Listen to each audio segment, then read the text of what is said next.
আমার বাংলা বই তৃতীয় শ্রেণী পাঠ 13।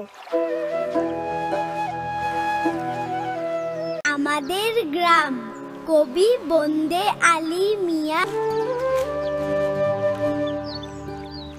আমাদের ছোট গায়ে ছোট ছোট ঘর, থাকি সেথা সবে মিলে নাহি কেহ পর। পাড়ার সকল ছেলে মোরা ভাই ভাই, একসাথে খেলি আর পাঠশালে যাই।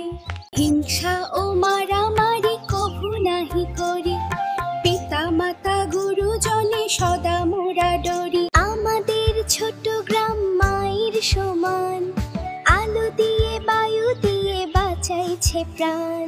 মাঠ ভরা ধান আর জল ভরা দিঘি, চাঁদের কিরণ লেগে করে ঝিকিমিকি।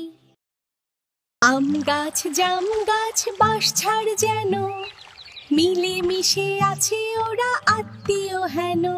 সকালে সোনার রবি পূব দিকে ওঠে, পাখি ডাকে বায়ু বয় নানা ফুল ফোটে।